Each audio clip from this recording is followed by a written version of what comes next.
Shortly after the cats took over Earth, they set their eyes on the sky. The final frontier has to be explored, and these cats are ready to set sail for moons and planets and even deep space. Let's just hope they haven't had too much catnip and risk crashing their rocket. This is MLEM, Space Agency, which was designed by Reiner Knizia and published by Rebel Studio, who helped sponsor this video. Hey everyone, I'm Mike Murphy, the Brothers Murph, and I'm here with Board Game Geek.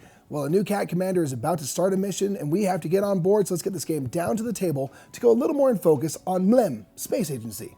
In MLEM, players will be taking on the role of cosmic kitties as they go on expeditions hoping to explore distant moons and planets and deciding to either disembark from the rocket or stay on board, hoping to fly further but at the risk of crashing. Each round, a player will serve as the expedition commander. They put one of their cat tokens on the rocket, followed by all other players in turn order. Each cat astronaut provides an ability, so choose wisely. Once all cats are on board, it's time to blast off. The commander rolls all available dice and then groups them by face. The rocket will always be at a location, and this location will dictate which dice can be used to travel forward. So for example, if I was on the first space, I could use any dice that rolled a 1, 2, or an afterburner symbol. You may choose any groups you wish and apply them to travel. Note that you must use all of a group of the same number. Once you have selected your dice, you will propel forward the sum total shown on the dice faces. So if I chose my group of 2s and my afterburner die, which in this case moves my rocket 1 space, the total would be 5 spaces. If the rocket ends up on a space with moons or a planet, it will land there and players can choose to drop off their cat if they wish. This choice begins with the commander and then moves around the table. If any cats are dropped off on a moon, immediately place your cat token to the empty moon showing the most points and immediately collect point tokens equal to that moon's value. Note that each moon can hold exactly 1 cat. If you land on a planet, you may place your cat there, making sure to place cats in a column to show who arrived there first. Multiple cats can occupy a planet, and if you're dropping off a cat on a planet you've already visited, place it next to your other cats in the same row. Planets score points at the end of the game based on who has the most cats placed there. If players reach the end of the cosmic map, they are in deep space, and here all cats must disembark. The commander gets to place their cat on a comet, immediately scoring 7 points, and all other cats go to the galaxy and score 5 points immediately. There is no limit to the amount of cats that can be in deep space. If the commander at any point leaves the rocket while others stay behind, the next highest cat on the rocket board becomes the new commander and rolls dice for the rest of the turn. Once dice have been selected and used, the commander will discard all dice used for travel, with the exception of any dice used showing an afterburner symbol. These dice are returned to the dice pool, and now the commander will roll these dice once again, hoping to roll faces showing on the current rocket space. If ever the dice are rolled and no faces match the current space, the rocket crashes and all cats are returned to their player boards. An exception to this is any cats with a parachute. Cats with a parachute may still disembark the crashed rocket and be placed on a planet or moon. When a crash occurs, move forward on the cosmic failure track. An expedition will continue until the rocket crashes or all cats disembark, at which time the rocket and all dice move to the next player in turn order, who then becomes the new commander, with the rocket starting once again at the bottom of the cosmic mat. There are goals players can achieve, such as being the first to place a cat on 4 different moons, or 3 cats on the same planet, and as soon as a player achieves this goal, they claim the achievement, which will be worth 5 points at the end of the game. Players will continue until one or more players has placed all 8 of their cats onto the cosmic mat, or until 11 crashes have happened. Now players will score points for their planets. The player with the most cats on a planet, with ties going in favor of the player who placed their cat first, gets the highest point value. The player in second gets the next highest point value, and all other players with at least 1 cat on the planet get the lowest point value. After sorting out planets, players count up their points, and the player with the most points is the winner. In MLEM Space Agency, it's all about timing.